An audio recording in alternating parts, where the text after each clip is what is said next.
they hear a gunshot and the bullet passes near them, and they all pause, and they hear a second gunshot and a third gunshot. Are we being shot at? I was gonna have to go to work on a contract, but they got delayed. So I called my dad up. I said, hey Dad, I'm gonna honor you as my father so you don't lose face with this lady that you're probably seeing and her daughter.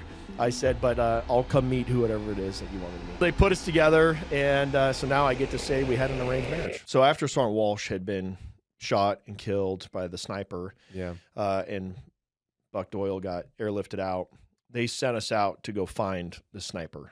Okay. And so they had a belief that he was operating in said area. So we just started kicking in doors, cordon knock, and we searched houses, flipped things upside down, talked to people, connected with individuals in those neighborhoods, trying to glean any information, find a sniper rifle in someone's house and put somebody responsible. Yeah. And I mean, we did that for about 2 weeks, and we just were not getting, like, none of us felt confident. Now, they did come back and say after one group that they had interviewed that they believed that they had found the guy and all this stuff, but we all doubted it. We all was like, no, that's not him. They're giving us closure, and I was like, I'm not buying it.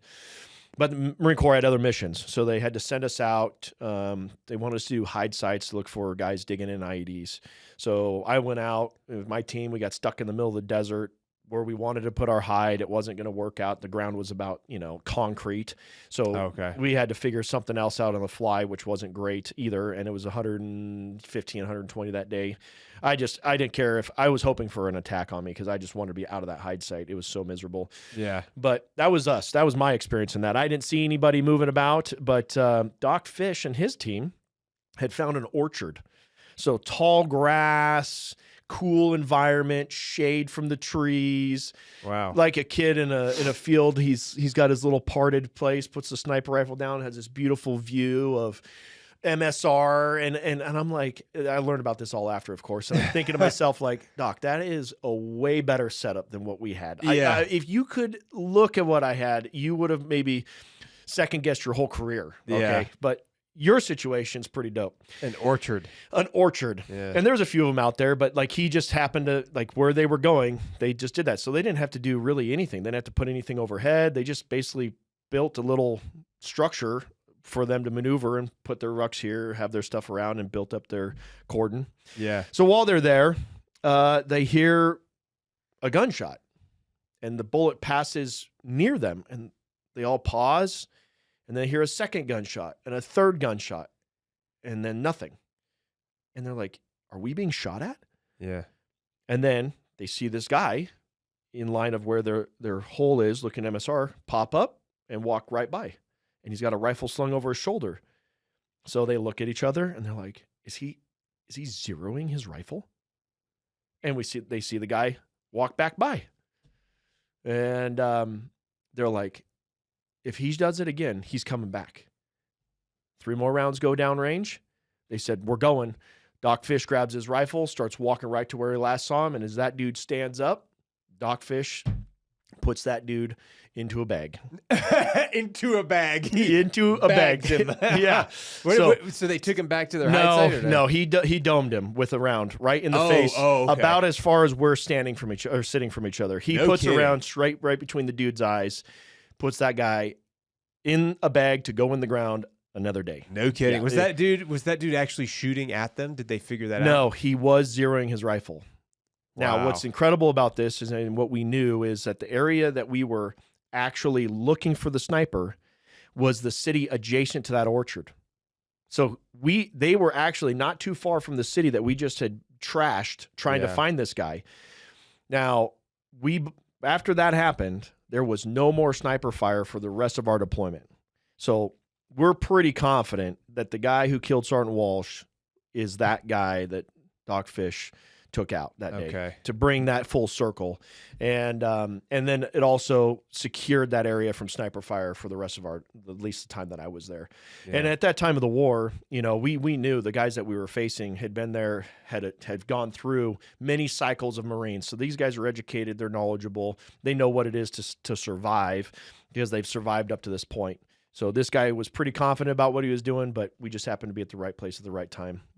Lord willing. Yeah, they probably, I mean, at that point, they probably had a lot of time to understand and like learn what SOPs we had and like what kind of things we would do. Like, I mean, they would set up IEDs and be like, hey, if we blow an IED in front of this convoy, they're all going to stop. They're going to do their 5s and 15s, and then they're going to get out and start setting a cordon. And once they do that, then we initiate the second charge and the third charge or whatever. And then maybe we come in an L-shaped ambush after that. So that's why they always would set up those complex ambushes after that, because they learned our SOPs 100%. just from observing us, like you said, from rotations of Marines coming in and out of there, and probably soldiers too. But anyway, let's fast forward a little bit to, you said you got out in 2008, correct? Yeah. After you finished up, and you left Camp Pendleton and you moved back to Idaho. Is that correct? No, actually, so I stayed in California at the time. Okay. Stayed in California, went back to college. College is a lot easier after you've been through the Marines, so I didn't have to try as hard. I mean, I didn't feel like I was trying hard, but I was passing. Everything was a lot harder before that point. Yeah, so everything's all relative. Yeah, it was way easier to get through calculus than it was when I first started college before the Marines. So somehow calculus became a simple task. And so I got all my prerequisites done, got my associates. I was trying to decide what I was going to do for college, not entirely sure that I didn't believe that you needed to have a degree to have a life or a future. I didn't believe that at all. Yeah. But, you know, a lot of the things I wasn't sure where I was going, so I was just getting myself set up for it. While that was going on, one of the first sergeants at Recon, he was retiring, getting out, and he stood up a little defense company for contracts. And that's where I met Rudy Reyes and a whole bunch of other really great guys. And what he did is he just took the recon community of the guys that got out and he just hired them because they all have their security clearances, and we were contracted to work with EOD. So the naval EOD units, both at TEU 1 and 2. So East Coast at 2 and West Coast at 1. So we're at Ridgecrest or Virginia Beach. We did a couple other contracts like a Hawaii Marine one, but most of it was all EOD stuff. So I did that for quite a few years. And it was kind of a part-time gig, and I was trying to do my own business and whatever else. Like before the whole prepper movement started, I had actually started a company called Bailout Tactics, and it was urban preparedness. And the idea was, are you ready? And the idea of being prepared and what preppers are today, frankly, it wasn't even a thing. Like you couldn't go on and buy all the food that you can today. And I was working on trying to start a company about training and getting people to be more prepared, but in an urban setting, because frankly, as great as it is to go live out in the woods, not everybody has that ability, especially if you're young and you're growing up in a city, right? You're going to be working a job at Silicon Valley, or you're going to be, going to college. Like you're in an urban environment. So how can you increase your survivability under, adverse stuff? So that was the business model. Didn't go anywhere at the time. So I canned that. And California politically was not my vibe. Yeah. Getting guns was hard. They didn't want you to have freedom rifles. And so I was like, I'm moving. I'm getting out of here. Yeah. And actually, I wasn't even going to go back to Idaho. I was going to move to Colorado, which was crazy. And this is all around the time when Magpul was still at Colorado and whatever that was in timeline. And then Colorado was like, no, Magpul, we're going to ban 30-round magazines. And so Magpul's like, hey, we're out. So they moved out there. Yeah, see, I remember at the time, I think they gave away 100,000 magazines to people in Colorado. They're like, yeah, here, take them. You get to go have them because if you can be grandfathered in. So I didn't end up going there. I ended up going back home to Coeur d'Alene. And it'd been almost 20 years since I'd been back there. 20 years. Yeah. So probably a lot different. Or at least 10 years. Let's say 10 years. I really, from 18 until 28. Yeah. So 10 years had gone by. I had no desire to go back. Yeah. And when I got there, I was like, oh, this is awesome. Yeah. Built up a little bit. Not such a small town vibe, although it was small enough that I understood I didn't like what, I had in San Diego, Carlsbad, in that Oceanside area. Didn't want that. But coming there, it was smaller, but there's still development that had happened, and it had grown a little bit. Yeah. And then my dad put me in touch with my wife. And how did he put you in touch with your wife? So I was home for a contract for the EOD stuff. And during this time, it was right around 4th of July. And my dad was like, hey, I want you to meet somebody. Now, your dad's playing matchmaker? Yes. That's hilarious. And my dad is he's deceased now, and I told him this stuff when he was alive. So where he would go socialize is not where I would go meet a girl. So he spent a lot of his times, American Legion, the VFW, dive bars. He was, in his 70s at this time. Was he a vet? He was Air Force.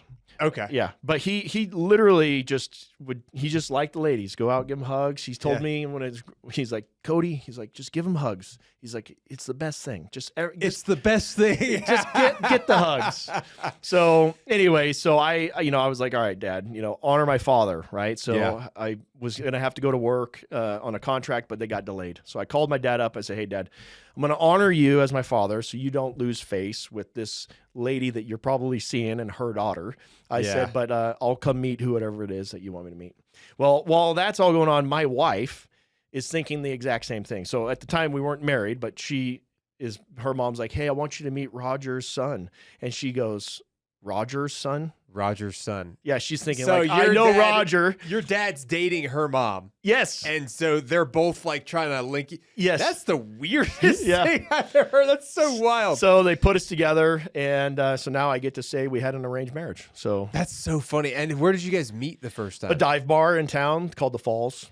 Okay. How old were you guys? So I was late 20s, 20. Okay. 27, 28. She about the same age? She's a year younger, yeah. You're younger? Okay. Yeah. So my wife's a couple years younger than me, too. She's 88. So that's interesting. Yeah. So we knew pretty much within a month. I mean, I knew within a month that I didn't want to go anywhere else. She did martial arts. She was teaching some stuff, and, she could hit me hard. That was respectable, Okay. And, she was like a type A personality, 100%. aggressive, go-getter, like don't need anybody but myself to take care of myself. Yeah, she'd been really independent, but she's also a great wife and a great mom. So she does the wife role perfect. I couldn't be more blessed with how that has worked out. Now we have 4 kids. We still live in next to Coeur d'Alene, but Post Falls. Okay. So it's I'm super humbled and super blessed to have her to be my sidekick for this whole thing, because without her, I'd be useless. Yeah, well, it helps having somebody who's like a strong, independent woman as well, because like those individuals are driven. Yeah, they're not like looking for a handout. They're not looking for somebody to just like be their caretaker. They're like, this is a partnership. Yeah, she's super strong. The EOD contracts, those ended up drying up. Second term of Obama. Okay. And so I went and self-sponsored myself through the police academy, through the community college in town. Okay. And I went and did that. And then during that, I had no intention of really becoming a police officer. When I was a kid, like I knew I wanted to be a police officer. I felt like I wanted to be one. But after being a kid and then being in the Marines, like I never thought about it again, honestly. I was like, after being a Marine, I'm like, I don't want to be a cop. I never really thought about it ever again. But then going through the academy and then meeting some of the guys that are active sergeants and stuff that were leaders in the academy, I was like, maybe I do fit in least in this city, in this community. Maybe I do fit in here. And one of the sergeants, Sergeant Walther, was like, hey, why don't you put in for a reserve program at Coeur d'Alene PD and work as a bike patrol during the summer? And that's an easy way to get your foot in the door, see if this is something you want to do. So I did that, and man, I had so much fun. I worked with Officer Carroll, and he was like a Viking. His shoulders are so wide, and he's just a freaking honest, hardworking, badass dude. Yeah. So got to do that. And so I was a cop for 9 years. No kidding. And my wife, I worked 7 of those years as graveyard. Oh, wow. Yeah. I loved graveyard. It was like being Batman. You show up at 8 o'clock at night, put on your bat belt, go out. All you're going to deal with is domestic violence, alcoholic, and drugs. Like this, you're dealing with all of the worst stuff at that time. Yeah, happy to do it. I was excited about it. I'm glad there are people out there that like yourself who want to do that stuff, because that, like, for what everybody tells me is there's like law enforcement officials, cops, like oftentimes experience life-altering trauma like 100 times more likely than your average American or average citizen. So like that's a very difficult job to do, and it definitely takes a toll on you. You know what I'm saying? So I'm glad whenever there's people out there that want to do that, because I'm always concerned about the dwindling numbers of people that want to be involved in law enforcement, especially after the defund the police crap that we saw. Like you need law and order, and it needs to be enforced by somebody who believes in it. Yes. And if you don't have that, you have chaos, and then you have crimes being committed and going completely off the charts. Yeah. And it's just like it's not good for civil society. No. To not have people who can enforce law. So like, I have a lot of respect for anybody that's in law enforcement for that very reason, because that is a tough job and they don't get enough respect.